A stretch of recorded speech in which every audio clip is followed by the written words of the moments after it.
Game, set match. Federer. 3 sets to love, 6-4. Roger Federer may have left tennis for good, but Nick Kyrgios will not forget how he felt after playing the greatest player of all time. Ironically, it wasn't great, as the Australian star explained that Federer makes you feel like shh on the court. Now the thing is, Kyrgios had always been known as a giant killer when he arrived on the ATP Tour. His skill and flair were second to none, and he came good on his early promise too. Few people have managed to beat one of the big three in their career. Kyrgios has at least one win against all three, but unlike Rafael Nadal and Novak Djokovic, Roger Federer left somewhat of a lasting impression on Kyrgios. At the same time, it's not like he didn't lose to Djokovic or Nadal. He lost the biggest game of his career to Djokovic. And well, Rafa also bullied him in Melbourne at the Australian Open.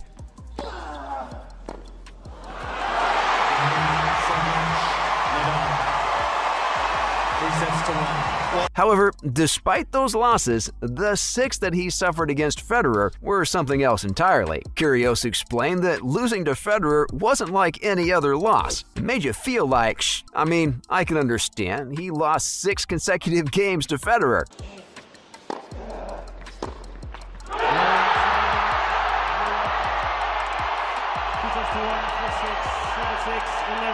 But if I'm honest, he had a great chance to win some of those. He really took Federer all the way to the end, and those losses probably ended up stinging more. But that's not the reason why he felt like shh after playing Federer. He explained that this was something that Federer did to many opponents. In fact, he believed it was an integral part of the GOAT debate. For Kyrgios, Novak's the GOAT, but Federer can just make you feel like pure shh. Probably just had to do with something that I was playing someone that's probably the best to ever play the sport.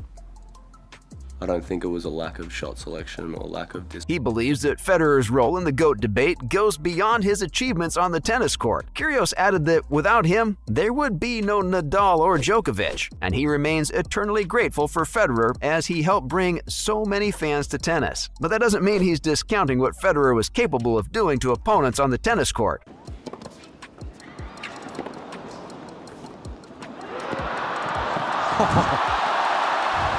Outrageous shots from Federer. No, sir. Kyrgios explained that playing against the likes of Rafa and Novak means you have a chance of working your way into the match. This is obviously good enough for players because given the Big Three's greatness, you're bound to suffer a setback against them. But if you have the chance of getting back in the game, you take it. Unfortunately, that just wasn't possible when you played Federer. As Kyrgios points out, against Federer, there's just no light at the end of the tunnel. When he's at it, he was.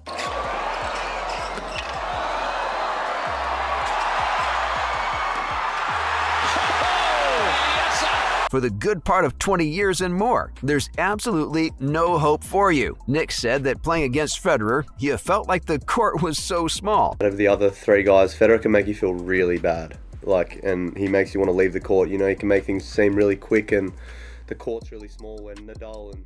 Which means you probably didn't realize the time you had to take a shot or the area to aim your shots at because he was so good that he could return from any angle whatsoever.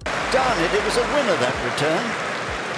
That's not cruel, that's a great tennis shot. And there's enough reason for Kyrgios to feel that way. After all, Kyrgios was at the end of some soul-destroying losses against Federer. I think the Miami game between Federer and Kyrgios comes to everyone's mind, and I have to give complete credit to Kyrgios for that one because it was back in 2017. Federer had just won the Australian Open. It's amazing that tennis is so fortunate to have 2 people, 2 personalities. And was on his way to complete the Sunshine Double. He made a mockery out of every single player in those couple of weeks in particular, and Kyrgios actually took him to 3 tiebreakers in Miami. It was sensational. The first one went the way of Federer. Kyrgios won the second tiebreak. Both ended with 11-9 scores for the winners. And then Federer edged the third tiebreak 7-5.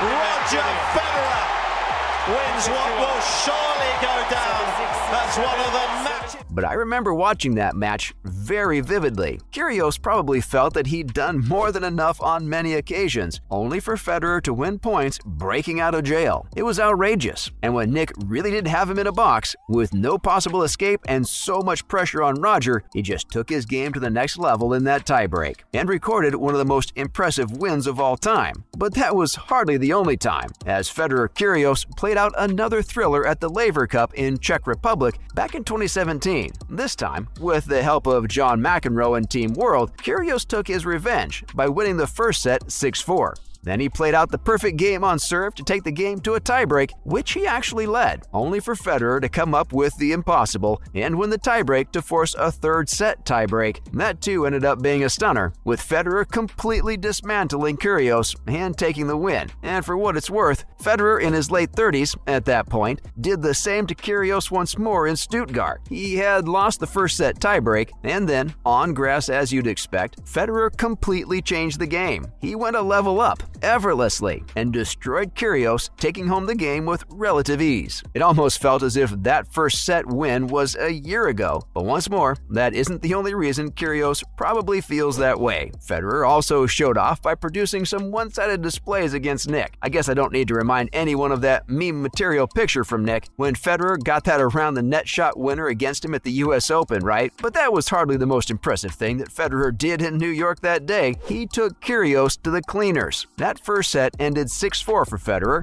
and the score hid the embarrassment for Kyrgios because Federer, at that age, was completely outplaying him at every point. Then he got to the second set 6-1 before finishing him off in straight sets. And then Federer took that form to the Laver Cup that year, also in the US, only to beat Kyrgios in straights, losing only 5 games. In fact, it was so one-sided that you actually felt bad for Nick because it almost seemed like Federer wasn't even trying. So fret not, Nick. I completely get what you mean by that. Federer really was impossible to beat at times. But there's another reason why players often felt like Kyrgios explained when playing Federer. Thing is, you watch Federer play, you think the game's too easy to play. Some of the shots he made, they just weren't real. You can't do that on the tennis court. Before him, and well, probably after him as well, tennis will always be known as a sport that produces grunts and long rallies and fighting to the death for every point. But for Federer, it was nothing like that. He was like a painter at work. That backhand was a gift from the gods, and the man never felt flustered. I mean, I don't blame the players for feeling like shh when Federer is literally outplaying them without breaking a sweat. It's just not fair, and he did it regularly. Just a few examples can be that famous lob shot against Tanis Berdych in Miami 2017, or that shot against Andre Agassi, which left him so angry in Dubai, or the one he just decided to play from behind his back because he'd accidentally overrun the shot and he still made it. I'm not providing an instance for that one because it happened many times, but Kohlschreiber definitely remembers one. Or, of course, the one that Andy Roddick experienced in Basel when he'd done everything right to smash a winner, only for Federer to return a smash winner. That's just what Federer was like. So smooth, so good. That's all from my side. See you in the next one.